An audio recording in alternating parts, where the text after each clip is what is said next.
আজকের আলোচনার বিষয় হচ্ছে কন্যা রাশির হস্তা নক্ষত্র। হস্তা নক্ষত্রের জাতক জাতিকারা ভিডিও পান না, এর মূল কারণ হচ্ছে আপনারা যখন ভিডিও দেখেন, ভিডিওতে কমেন্ট করা বা ভিডিও শেয়ার করার যে প্রবণতা সেটি কম থাকার কারণেই আপনাদের মূলত ভিডিওর ভিউ কম আসে এবং হচ্ছে এই কারণে সিরিয়ালে আপনারা পিছনে পড়ে গিয়ে ভিডিও পান না। এটি হচ্ছে মূল কারণ, আপনারা চ্যানেল লক্ষ্য করলেই দেখবেন এরকমই ঘটে।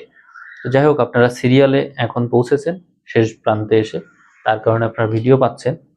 আমি বিভিন্ন ভিডিওতে কিন্তু লগ্নফল দেওয়ার জন্য চেষ্টা করছি এবং ইতোমধ্যে আপনারা মনে হয় খুব দ্রুতই দেখবেন যে কোনো রাশি লগ্নফল পাচ্ছে। আপনারা যদি লগ্নফল প্রত্যাশা করেন অবশ্যই কমেন্ট করবেন লগ্নফল বিষয়ে, কোন লগ্ন আপনার সেই বিষয়ে। ভিডিওর ভিউ 5000 ক্রস করলে আপনারা লগ্নফলও পাবেন।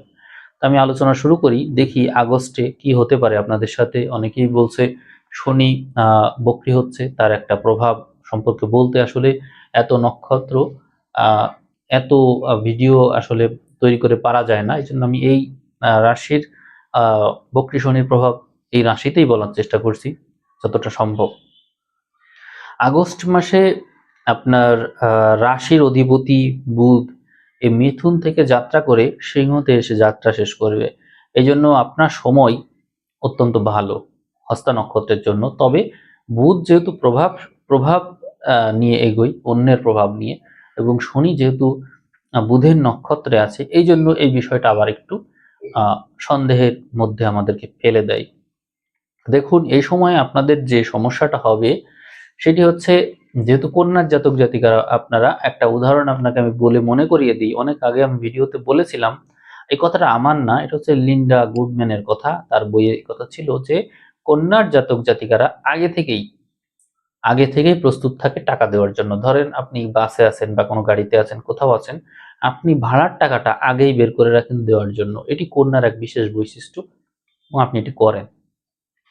তো সেই সেই কথার জের ধরেই আমি বলবো যে আপনার মধ্যে এই স্বভাব আছে যে আপনি আগে থেকেই কোনো বিষয় নিয়ে অনেক চিন্তা করেন। তাহলে এই যে শনি বিপরীতে রয়েছে বুধের নক্ষত্রে, তাহলে এই তো বোঝাই যাচ্ছে আপনার রাশির অধিপতি বক্রী, রাশির অধিপতির নক্ষত্রে বক্রী শনি। এ তো বোঝাই যাচ্ছে যে শনি আপনাকে ওই রকম বিষয় নিয়ে চিন্তা করাবে। অর্থাৎ কোন বিষয়? বক্রী শনি তো পিছনের কোনো বিষয়। পিছনের কোন বিষয় নিয়ে? পঞ্চম এবং ষষ্ঠ। অর্থাৎ আপনার জীবনে যদি কোনো সম্পর্ক থেকে থাকে, কারোর সাথে এমন কোনো বিষয় যদি থেকে থাকে যেখানে আপনি বুদ্ধির খেলা খেলেছিলেন, সেই বিষয় আপনাকে এই সময় মনে করিয়ে দিবে। এছাড়াও লোন সংক্রান্ত কোনো বিষয় যদি থাকে, ধার দেনা নিয়েছেন, দিচ্ছেন না, বা দিয়েছেন পাচ্ছেন না, এই সংক্রান্ত কোনো বিষয় যদি থাকে, রোগ ব্যাধি, তাহলে আপনার এই বিষয়টা ভোগাবে। এছাড়াও যদি সন্তান থেকে থাকে বা কোনো রিলেশন থেকে থাকে, তাদের কাছ থেকে দুঃখ কষ্ট পাওয়া, বা তার বিয়ে হয়ে যাচ্ছে, বা এই ধরনের কোনো চিন্তা ভাবনা দিয়ে আপনাকে ভোগাবে। তাহলে আমি যে বিষয়গুলো বললাম এগুলো আপনাকে ভোগাবে। এবার দেখি আমরা বুধের অবস্থান কোথায়। এখানে বুধকে আমরা নবমে দশমে দেখতে পাই। আর দশম, একাদশ এবং দ্বাদশ এই 3 ঘরে দেখতে পাই। তার মানে প্রথমেই বুধ কর্মক্ষেত্রকে দেখছে। তো আপনারা যদি ব্যবসা বাণিজ্যে থাকেন, তাহলে বুধ আপনাকে কর্মক্ষেত্রে বিরাট ফল দিবে। এই ক্ষেত্রে বুধ নবতারা চক্র অনুসারে হিসাব করলে একটু দেখে নিই, খেম কারক তারাই থাকছে বুধ। তার জন্য কোনো কোনো সুখ শান্তি সমৃদ্ধি কোনো কিছু অর্জন করা বা ওই সংক্রান্ত বিষয় নিয়ে চিন্তা করা, তার জন্য প্রচেষ্টা করা, এই প্রবণতা আপনার মধ্যে খুব বাড়বে। এবং যেহেতু বুধ নিজের ঘরে থাকছে, অবশ্যই সময় আপনারা কর্মে ভালো করবেন, কর্মের সেটেলমেন্ট আসবে এবং এমন কোনো পদক্ষেপ নেবেন যাতে করে কর্মটা স্থায়ী হতে পারে। এখানে শনির যে প্রভাব, শনি যে বারবার ফিরে দেখার যে প্রবণতা সৃষ্টি করছে, যে কাজটা ঠিক আছে তো, আরেকবার ভেবে দেখি তো, এই ধরনের প্রবণতার কারণে আপনার এই সময়টা বুধ ভালো দিয়ে দিচ্ছে। পরবর্তীতেই আমরা কিছুদিন পরে, অর্থাৎ 5 তারিখের পরেই দেখতে পাই আপনার দশমে মঙ্গল চলে আসলো। এইবার কিন্তু আপনার সাহস অনেক বেড়ে গেল। আর সাথে সাথে কি হলো, নিচস্থ শুক্র আপনার রাশিতে চলে আসলো। এইবার শুক্র এবং মঙ্গল এবং সেই সাথে শনির যৌথ প্রভাব আপনি পেয়ে যাচ্ছেন। তার মানে কিন্তু আলোচনা আরো বেশি গভীরে চলে গেল। এবং সেই সাথে রাশির অধিপতি বুধ কোথায় থাকবে তা খুবই গুরুত্বপূর্ণ। বুধ থাকছে বৃহস্পতির সাথে এবং রবির সাথে। তার মানে আপনি যদি জ্ঞানী, গুণী, বুদ্ধিমান এরকম মানুষের সংস্পর্শে থাকেন এবং শুক্রের নিজস্ব স্বভাবের কারণে যদি সংযম ধারণ করেন, দশমে মঙ্গল আপনাকে হঠকারী করবে, যদি হঠকারিতাকে নিয়ন্ত্রণ করতে পারেন, শনি আপনাকে দুশ্চিন্তা করাবে, যদি দুশ্চিন্তাকে পিছনে স্মৃতিচারণ সেটাকে অতীত কাতর স্মৃতি কাতরতা বলে, সে পিছনে নিয়ে পড়ে থাকা, এই বিষয়টা যদি আপনি নিয়ন্ত্রণ করতে পারেন তাহলে কিন্তু আপনার উন্নতি রয়েছে। এই সময়ে যেহেতু আপনাকে চিন্তা করাবেই করাবে, কারণ বুধ বৃহস্পতি একত্র হলে আপনি চিন্তাশীল মানুষ, চিন্তা আপনি করবেনই। এখন যদি নেতিবাচকতার দিকে যাই তাহলে মঙ্গলের দশম অবস্থান আপনাকে তেজ দিবে, কিন্তু কোন দিকে কাজে লাগাবেন বুঝে উঠতে না পারলেই আপনার তেজ কাজে লাগবে না, আবার চিন্তাও করবেন। অর্থাৎ মেশিন চলছে, ইঞ্জিন চলছেই, কিন্তু কি কাজে লাগবে সেটি আপনি জানেন না। দুর্দান্ত করে ইঞ্জিন ঘুরছে, ইঞ্জিন অ্যাক্টিভ থাকার কারণে সবকিছু কিন্তু গরম হয়ে উঠবে। এবং ওই যে শনি স্নায়ুর কারক এবং বুধের নক্ষত্রে আছে, আপনার রাশির অধিপতি সে, তার জন্য আপনার কিন্তু মাথা ব্যথা, মাথায় যন্ত্রণা, এই যে সাইনাসের সমস্যা, এগুলো কিন্তু আপনাকে খুব ভোগাবে। এদিকে যেহেতু এটি সংসারের ঘর, আপনার জীবনসঙ্গীর ঘর, তারও এই সমস্যা হওয়ার সম্ভাবনা আছে, বা তার কারণে উৎপন্ন সমস্যায় আপনি ভোগান্তিতে পড়তে পারেন, এই সম্ভাবনা থাকলো। এদিকে সপ্তমের সাথে একটা কানেকশন আমরা দেখি যে সপ্তম পতি একাদশে থাকছে, বিদেশ ভাগ্য খুব ভালো থাকছে, বুধও এখানে থাকছে। ফলে দশম, একাদশ, দ্বাদশ এই তিন ঘরই কিন্তু আসলে কর্মক্ষেত্র সাপেক্ষেই, যদি আপনি বলেন যে দশম পতি বুধ, এই জন্য বিদেশ ভাগ্য আপনার জন্য খুবই ভালো। এই সময় আপনারা যদি বিদেশ যেতে চান বা বিদেশ সংক্রান্ত বিষয় নিয়ে কাজ করেন, ব্যবসা বাণিজ্য হতে পারে যে আপনি ফ্রিল্যান্সিং করেন বা এই যে ইউটিউবের কাজ করেন বা কনসালটেন্সি, যে কোনোভাবেই, কোনো কোম্পানি, ইন্টারন্যাশনাল মাল্টিন্যাশনাল কোম্পানি, যে কোনোভাবেই বৈদেশিক সূত্রের সাথে কানেকশন মানে আপনার উন্নতি, এই কথাটি মনে রাখবেন। এদিকে আমরা বুধকে মাসের প্রায় শেষ ভাগের দিকে 25 তারিখের পর থেকেই দেখতে পাই দ্বাদশে। তার মানে আপনি মাসের শেষ ভাগে এসে নিজের চিন্তার ধারা বদলে ফেলবেন। মাসের শুরুর ভাগের দিকে ছিলেন একরকম, মানে স্বাভাবিক, মাসের শুরুর ভাগে স্বাভাবিক, 1 থেকে 5 তারিখ পর্যন্ত স্বাভাবিক। 5 তারিখ থেকে আবার 25 তারিখ পর্যন্ত দেখবেন, প্রায় 20 তারিখও ধরতে পারেন, এই সময়ে দেখবেন আপনার মধ্যে উদ্যম, তীব্র মাত্রায় উদ্যম, এবং তারপরে এই 25-এর পর থেকে আবার আপনার মধ্যে স্পিরিচুয়ালিটির একটা ভর লক্ষ্য করা যায়। এই সময়ে আপনার মধ্যে কোনো কিছুর প্রতি কোনো আগ্রহ থাকবে না, সবকিছুতেই মনে হবে যে এই সমস্ত করে কি হবে, জীবনের প্রতি কোনো আগ্রহ নাই। আবার ক্ষেত্র বিশেষ কেউ কেউ যাদের মধ্যে অসাধু প্রবৃত্তি আছে, তারা এই সময়ে অসাধু ব্যবসা করে মানুষ ঠকিয়ে যথেষ্ট লাভবান হবে। যদিও হস্তা নক্ষত্রের মানুষের ভিতরে এই স্বভাবটা কম, কিন্তু চন্দ্রের নক্ষত্র যেহেতু, চন্দ্র যদি ড্যামেজ থাকে তাহলে এগুলো তো স্বাভাবিক করা। তো দেখবেন যাদের চন্দ্র ড্যামেজ আছে বা হচ্ছে যারা পুরুষ কিন্তু ভয়েসটা মেয়েদের মতো, এবং যাদের চন্দ্র নেগেটিভ, হাতে অন্যান্য ক্ষেত্র খুব বেশি ভালো না, বুধের ক্ষেত্রটা ড্যামেজ আছে বা ওখানে তিল আছে বা ক্রস আছে, এই ধরনের মানুষ এই সময় মানুষ ঠকিয়ে, যদি ব্যবসা বাণিজ্যে থাকেন, মানুষ ঠকিয়ে লাভবান হওয়ার সম্ভাবনা থাকবে এদের। আর বিবাহ করার ক্ষেত্রে খুব সাবধান থাকবেন, এই সময়ে আপনাদের রিলেশন থেকে বিবাহ হওয়ার যোগ আছে। পূর্বে পরিচিত ছিল, কথাবার্তা হতো বা হচ্ছে ভুলে গিয়েছেন, ছেড়ে ছেড়ে চলে গিয়েছে, আবার এসেছে, এই ধরনের মানুষের সাথে আপনাদের সম্পর্ক হওয়ার প্রবণতা রয়েছে। এটা এটি থেকেই যাবে, এটি থেকেই যাবে, কারণ হচ্ছে এই এই আগস্ট মাসে এর থেকে মুক্তির সম্ভাবনা এই জন্য নেই। কেন নেই?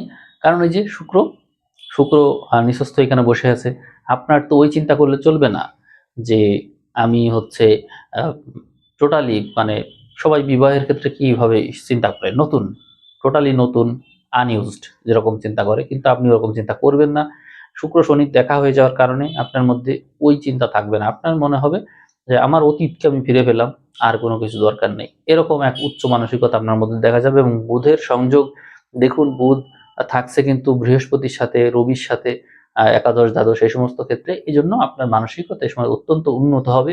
আপনি ফিরে দেখায় বিশ্বাসী, পিছনের অতীতকে সম্পদ হিসেবে আপনি গণ্য করবেন এই সময়। এবং চাকরি বাকরির ক্ষেত্রে দেখতে গেলেও দেখা যায় স্ট্রাগল বেশ আছে, পরিশ্রম করার যে স্বভাব এই সময় আপনার মধ্যে গড়ে উঠবে, তা 15 তারিখের পর থেকে অত্যন্ত তীব্র হবে এবং আপনাকে থামিয়ে রাখা মুশকিল হবে, ক্ষিপ্রতা অর্জন হবে। দশমের মঙ্গল আপনার মধ্যে তেজ দিবে এবং ষষ্ঠের রাহু আপনার মধ্যে যে কোনো প্রকার বিপদ আপদ থেকে আপনাকে বের করে নিয়ে আসতে পারে এবং আপনি নিজেই যেন বিপদ আপদে ঝাঁপিয়ে পড়তে প্রস্তুত থাকবেন, কারণ জীবনের মায়া তো আপনার থাকবে না এই মাসে। এই জন্য যে কোনো প্রকার রিস্কি জব আপনার জন্য সুইটেবল হবে এবং এখানে আপনি বেঁচেও ফিরে আসতে পারবেন।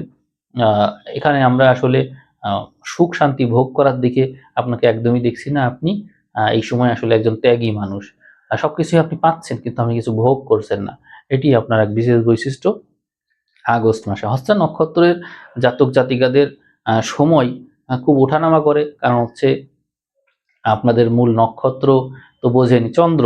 চন্দ্র তো জানেনই যে উঠা পড়ার ভিতর দিয়ে ফল দিয়ে থাকে শুক্লপক্ষ কৃষ্ণপক্ষ এরকম সবসময় একটু আপ ডাউন থাকবে, তারপরও আলটিমেটলি আপনার লাভবানই হচ্ছেন। এদিকে স্পিরিচুয়ালিটি আপনাদের মধ্যে আছেই, কিন্তু সেটিকে বজায় রাখতে হবে। বিশেষ করে 15 তারিখের পর থেকে এই স্থিরতা খুব প্রয়োজন। এই সময়ে আপনি একটু নিজেকে সময় দিবেন। যদি শিবের মেডিটেশন করতে পারেন বা মন্ত্র শুনতে পারেন খুব ভালো হয়। তাহলে আপনার বাধা বিঘ্নগুলো কেটে যাবে এবং স্থিরতাই মূলত আপনার সম্পদ। কারণ মনে রাখবেন, জল কোনো পাত্রে রাখলে বারবার নাড়াচাড়া করলে তাতে কিছু উৎপন্ন হতে পারে না, কিন্তু যদি স্থির করে রেখে দেন তাতে কিছু উৎপন্ন হয়। হস্তা নক্ষত্রে জাতক জাতিকাদের গুণের শেষ নেই। কত গুণ আছে তা এই চ্যানেলেই তো ভিডিও আছে, হস্তা নক্ষত্রে 27টি গুণ, লিখে সার্চ দিলেই পাবেন। হস্তার অনেক গুণ, কিন্তু ওই যে স্থিরতা নেই, মুড সুইং করে বলেই তো এই চ্যানেলের একসময় 1 নম্বর নক্ষত্র হয়েও এখন ভিডিও পান না, ভিডিওর জন্য রিকোয়েস্ট করতে হয়। তো এই কারণেই মুড সুইং করার কারণে, এমনকি আমি কোন নক্ষত্রে মানুষের সবচেয়ে বেশি ধৈর্য সেটিতে আমি দেখেছিলাম হস্তা নক্ষত্র 13 নম্বর পজিশনে আছে, যেখানে হস্তা নক্ষত্রের মানুষের ধৈর্য ক্ষেত্র বিশেষ অনেক অনেক বেশি, তারপরও 13 নম্বরে। মুড সুইং করার কারণে মূলত আপনাদের প্রচেষ্টা বল খুব ভালো। আপনাদের প্রচেষ্টার অধিপতিকে আমরা যদি হিসাব করি, প্রচেষ্টার অধিপতি মঙ্গল হচ্ছে দশমে আছে।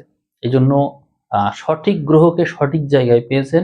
হস্তা নক্ষত্রের আগস্ট মাস খুবই শক্তিশালী একটা মাস, কাজে লাগান মাসটাকে, এটিই বলবো। নেগেটিভিটি নিয়ে চিন্তা করার কোনো সুযোগই নেই। এমনিতে আপনাদের মধ্যে ধৈর্য, সহ্য ক্ষমতা, সংযম তো অনেক আছে।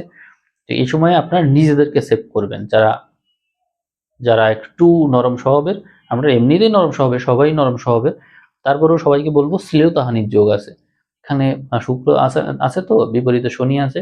নেতিবাচক মানুষের প্রভাবে আপনাদের শ্লীলতাহানি হতে পারে, মান সম্মান হারাতে হতে পারে, কষ্ট পেতে পারেন, কিছু না কিছু হবে। মানসিক কষ্ট পেয়ে যেন এনার্জি হারিয়ে ফেলেন না এবং নিজের সংযম রাখবেন, ধৈর্য রাখবেন। সেটি যেন বাঁধ ভেঙে না যায়, কারণ দশমী মঙ্গল তো রাগ হয়ে যেতে পারে, রাগ হয়ে নিজের এনার্জিটাকে অন্যদিকে ব্যয় করে দিতে পারেন। সবকিছু থেকে সেফ জোনে থাকবেন, থেকে এই সময়টাকে কাজে লাগান, দেখবেন আপনি বড় কিছু করে ফেলতে পারবেন। এই সময় যা কিছু মানুষ থাকে হস্তার, যারা হাতের কাজে পারদর্শী, তো এই জন্য যারা ডাক্তার হতে চায় বা ওই পেশায় কাজ করতে চায়, বা হচ্ছে কিছু থাকে যেখানে হচ্ছে নিজের মনোবলটা খুব দরকার হয়, সাহসী পদক্ষেপের মাধ্যমে বিভিন্ন কাজে উন্নতি থাকে, যেখানে সবাই আসলে সাহস পায় না। ফোর্স, আর্মড ফোর্স বা হচ্ছে যেখানে হচ্ছে অস্ত্রের ব্যবহার করতে হয় বা কাটাকাটি করতে হয়, এই ধরনের কাজে উন্নতি আছে খুব। আপনারা এই ধরনের পেশায় যেতে চাইলে মেডিকেল, ডাক্তারি যে বিষয়গুলো রয়েছে, ভূমি সংক্রান্ত বিষয় বা পুলিশ বা হচ্ছে আর্মি, এই ধরনের কাজে উন্নতি আছে এবং এই সংক্রান্ত পেশার দিকে ছোটার প্রবণতাটা বেশি, যেহেতু সাহসের মাত্রাটা বেশি থাকছে। তো এই ধরনের কাজে তো উন্নতি বেশি, আপনারা চাকরি বাকরির ক্ষেত্রে ওই দিকেও চেষ্টা করবেন। আমি দীর্ঘ আলোচনা করছি না। একটা বিষয় মনে পড়লো, পড়াশোনার বিষয় অনেকে জানতে চাই, গৃহিণীরা নিজেদের কথা জানতে চাই, সেটা একটা বলি। আর হচ্ছে যারা একটু বয়স্ক আছেন তাদের কথা বলেই শেষ করি। অনেকেই বলে যে বলি না। আচ্ছা, পড়াশোনার বিষয় বলবো। আপনাদের চতুর্থ পতি একাদশে তীব্রভাবে শক্তিশালী হয়ে আছে এবং তুঙ্গস্থ, যার কারণে পড়াশোনায় আপনারা খুব ভালো করবেন। শিক্ষার্থী যারা আছেন, যারা চাকরি বাকরির জন্য চেষ্টা করছেন, খুব উন্নতি আছে। আপনারা এই সময়ে যতটা পড়ে নিতে পারেন, যতটা পড়তে পারেন, যেহেতু আপনাদের রাশি বিপরীতে শনি আছে, বক্রী শনি আছে। এই বক্রী শনির প্রভাব সম্পর্কে একটু বলবো। আগে তো বলেছি যে একটু সাইনাসের সমস্যা, মাথা ব্যথা, এই সংক্রান্ত সমস্যা, অতীতকে ফিরে দেখা, এগুলো আছে। সেই সাথে আপনাদেরকে বলবো পড়াশোনার ক্ষেত্রে রিভিশন স্ট্র্যাটেজি। যে জিনিসই পড়বেন একবার না, 2-3 বার বা তারও বেশিবার রিভাইজ করবেন, দেখবেন যে ওই জিনিস আপনার খুব হেল্প করবে। শনির প্রভাব তো, এটা আপনার মানতেই হবে। আর শুক্রের কারণে কষ্ট করতে হবে। কমফোর্ট জোনে থেকে পড়াশোনা তো করতে পছন্দ করি, ঠিক আছে, কিন্তু কমফোর্টকেও অনেক সময় ত্যাগ করতে হয়। তো সেটি এই সময় করলে আপনি অনেক উচ্চ পর্যায়ে পেয়ে যাবেন। কারণ এর চেয়ে ভালো পজিশন তার হতে পারে না। অনেকেই ভয় পাচ্ছে, কিন্তু এটা আপনার জন্য ভালো। কারণ হস্তার জাতক জাতিকা শুধু না, কন্যার জাতক জাতিকারাই সবাই জীবনে প্রচুর কষ্ট পায়, কারণ কালপুরুষেরই ষষ্ঠ ঘর। এই সময়টাই আপনার জন্য ভালো, কারণ নেতিবাচক গ্রহ নিচস্থ শুক্র, বক্রী শনি, এরাই আপনাকে মূলত এই সময় হেল্প করবে। তার প্রমাণ তো রয়েছে। একাদশে বৃহস্পতি, দশমে হচ্ছে মঙ্গল, আবার দ্বাদশে দ্বাদশপতি সক্ষেত্রী রবি সক্ষেত্রী, কেতু তো এখানেই ভালো ফল দেয় দ্বাদশে, রাহু তো ষষ্ঠেই ভালো ফল দেয়। এই তো বোঝাই যাচ্ছে আপনার সময় ভালো। আর যারা গৃহিণী আছেন তাদের বলবো যে আপনাদের গৃহে এ সময় উন্নতি আছে। আপনারা নানানভাবে এ সময় দেখবেন যে আহ বুধ বৃহস্পতির যৌথ প্রভাবে, রবির প্রভাবে আপ্যায়ন করা বা ঘর গোছানো বা হচ্ছে না নিজস্ব ডেভেলপমেন্ট নিয়ে কাজ করা, বা কোনো ক্ষেত্র থাকে অনেক সময় যে আমি পড়াশোনা করেছি কিন্তু শেষ করতে পারিনি, বা হচ্ছে না কোনো অসমাপ্ত কাজ রয়েছে যা শেষ করতে পারিনি, এগুলো সবই শেষ করতে পারবেন এই আগস্টে। এটি আপনাদের জন্য স্মরণীয় মাস। মানে সুচারু পূর্ণরূপে সুচারুপূর্ণভাবে আর কি কোনো কিছু শেষ করতে চাইলে খুব সম্ভব এই মাসে। এই মাসটাকে আমি হস্তা নক্ষত্রের জন্য ইতিবাচকভাবে দেখছি। আর যারা বয়স্ক আছেন তাদেরকে সাবধান করব, এ সময়ে আপনাদের হাড় সংক্রান্ত বিষয় বা কাশি, এইগুলো একটু প্রকট হবে। এগুলোকে সাবধানে মেনটেন করতে হবে, বিশেষ করে ঠান্ডা যাতে না লাগে এই চেষ্টা করতে হবে আপনাদের। আর একটু যদি মেডিটেশন প্রাণায়ামের দিকে থাকা যায় বা শিবের মন্ত্র যদি শোনা যায় মনোযোগ দিয়ে, এটি আপনাকে হেল্প করবে। প্রাণায়াম মেডিটেশনটাই খুব হেল্পফুল এই জন্য যে শুক্র এখানে আছে। আর চেষ্টা করবেন লাল রঙের পোশাক ব্যবহার করার, এটি আপনার শরীরের তেজকে ধরে রাখবে। আমি যেরকম লাল রঙের আহ, ব্যবহার করছি পোশাক, আমি আপনাদেরকে সরাসরি প্রমাণই দিচ্ছি। এই যে আপনাদের এই ভিডিওটা আমি বানাচ্ছি, এর আগে প্রায় 40 মিনিটের একটা ভিডিও আমি একটা লগ্ন ভিত্তিক আলোচনা করলাম, লং ভিডিও। এই যে আলোচনা করে তারপরে এটা করছি। তো প্রায় আমি 1.5 ঘন্টা মতো কথা বলছি। এত কথা আমি এই ভিডিওতে কখনোই বলি না, একমাত্র এই লাল পোশাক ব্যবহার করে কথা বলছি বলেই সম্ভব হয়েছে। তো আমি এর প্রভাবই আপনাদেরকে বুঝালাম নিজে প্রমাণ দিয়ে। আপনারা আশা করি লাল রঙের পোশাক ব্যবহার করবেন যারা দুর্বলতা ফিল করেন। আমি সবশেষে আপনাদের এই ভিডিও শেষ করছি। ভিডিওর ভিউ 5,000 ক্রস করলে আপনারা যদি কমেন্ট করেন লগ্নভিত্তিক ফলাফলের জন্য, তাহলে আপনারা পাবেন। কিন্তু আপনাদের ভিডিও শেয়ার করতে হবে, কমেন্ট করতে হবে। তো ঠিক আছে, সবাই ভালো থাকবেন। সবাইকে অসংখ্য ধন্যবাদ।